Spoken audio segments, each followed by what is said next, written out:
On October 4th, 1991, the Vancouver Canucks defeated the San Jose Sharks 4-3. And despite it being a relatively close game, the game itself did not stand out, besides the fact it was the San Jose Sharks' very first game, giving San Jose their very first team and the first team in North America to be named after a shark, and had a lot of unique things going for it, making it one of the most popular teams in the NHL today. We're going to dive into how they started today on Daily Sports History. Welcome to Daily Sports History. I'm Ethan Reese, your guide, as we daily dive into sports history so you can increase your sports knowledge.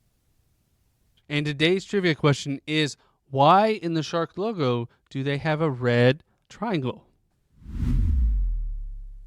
Now, even though the San Jose Sharks played their first game in 1991, their story goes back to the 1960s. See, professional hockey in the San Francisco, San Jose Bay Area, as they would call it, started with the Pacific Coast Hockey League that played from 1944 to 1950, and they would later go on to change their name to the Western Hockey League. And in 1961, they would actually award a franchise to San Francisco known as the San Francisco Seals, who would be owned by former Vancouver Canucks owner Coleman Hall, under the condition that they would be able to put an ice rink in the Daly City Arena known as the Cow Palace. One of the greatest names for an arena I have ever heard. The Cow Palace actually opened in 1941 and has been home to the NBA's Warriors, and actually hosted the 56 and 1964 Republican National Convention. And it is called the Cow Palace because it was inspired by livestock pavilions that were popularized in the early 1900s. And a newspaper called it a palace for cows, and the name stuck. And the San Francisco Seals would go on to change their name to the California Golden Seals in 1967 when they joined the NHL, where they played until 1976. And in 1974, Gordon and George Gunn actually became minority owners of the team and were instrumental after this 1976 season to help move the team to Cleveland as they were struggling on the ice and in ticket sales. So they moved to Cleveland, and 2 years later, they would actually merge with the Minnesota North Stars. And the Minnesota North Stars actually struggled as well. And so the Gunn brothers were actually trying to figure out a way to bring the Stars back to the Bay Area where they started with the Golden Seals. And it was announced that they would start expanding in the late 1980s. So the Gunn brothers their rights to the North Stars in order to be instrumental in bringing another team to the Bay Area. And they would join Howard Baldwin, the former owner of the Hartford Whalers. And with these owners with experience in the league already, it was a no-brainer for the league to allow a expansion team for them as they had so much experience. And they had to pay $45 million for the expansion fee for the new team, which was approved on May 9th, 1990. As we've seen recently, naming a team is very hard.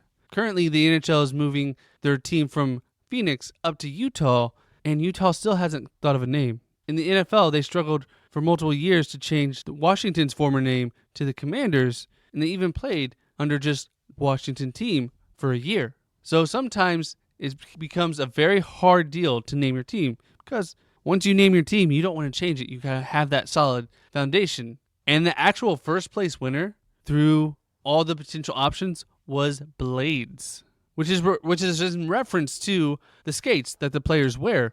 But it's also a slang term for possible weapons, which obviously they did not want to be a part of. So the runner-up option was Sharks, which is a reference to sharks from the Pacific Ocean, where there are 7 different varieties that live in or near the Bay Area, which is known as the Red Triangle due to its shark population, which if you look at the logo, it has a triangle representing that very fact. And the logo was actually very unique. They actually hired a whole team to make the logo, and it was a unique logo because it doesn't actually have letters in the name. It just shows a shark biting on to a hockey stick, where most of the logos we have today of sports teams usually feature a letter from the city or team in some kind of unique font. But this was a unique logo that specified just for the Sharks.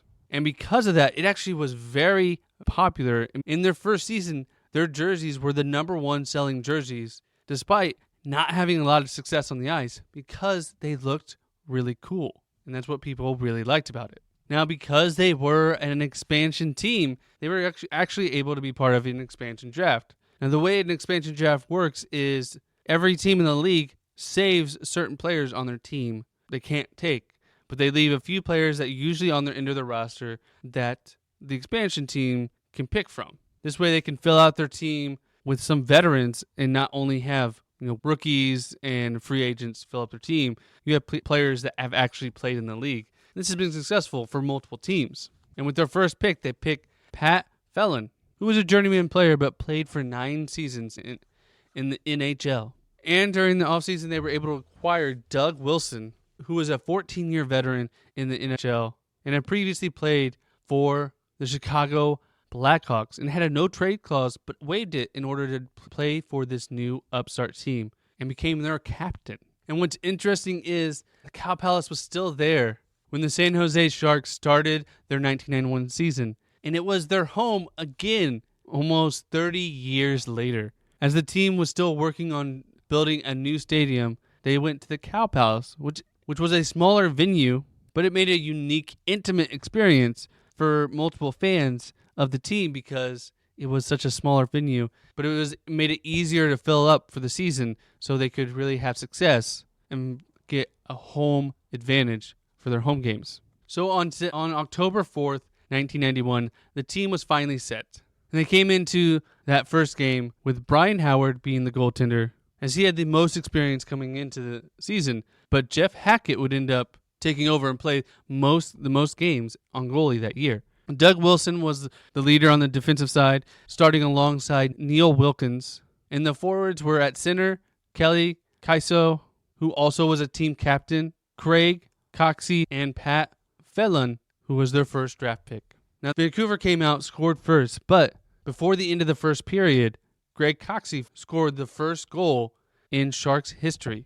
The second period went to the Canucks as they went up 3-1, and they continued that into the third period, extending their lead 4-1. But the Sharks fought back and scored 2 goals late in the third period, giving them a chance at a possible tie. But unfortunately, the game ended with the Canucks winning 4-3. And sadly, this was a theme through most of their season. As in the 80 games they played, they only won 17 games. And the next night, on October 5th, they played their first game at home at the Cow Palace. Unfortunately, they would also lose to Vancouver that day 5-2. But in their third game on October 8th, they won their very first game over the Calgary Flames 4-3.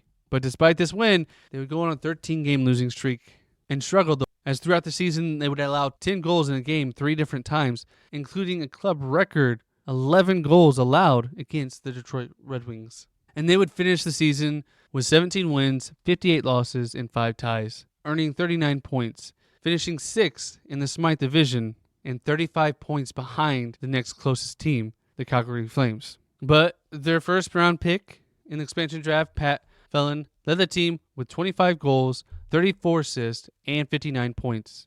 But despite this challenge, they continued to be resilient, and it only took them 2 years before they made their first playoff appearance in 1993. But sadly, it would take them much longer for them to reach the Stanley Cup Finals. It was another 23 years in 2016 when they made their very first Finals appearance, facing off against the Pittsburgh Penguins in a losing effort. But it was a great historic run to the Finals. And during this year, they averaged about 10,000 in attendance, which meant they almost filled out every game at the Cow Palace. Yes, I keep saying the Cow Palace because I love that stadium. And though they have not won a Stanley Cup yet, they've been a staple in the league since they started. They've won 6 division titles, winning their first one in 2002, and they're still fighting for that chance to raise the Stanley Cup. And they've gotten away from the Cow Palace and into their new stadium, the SAP Center, where they've been able to have way more success.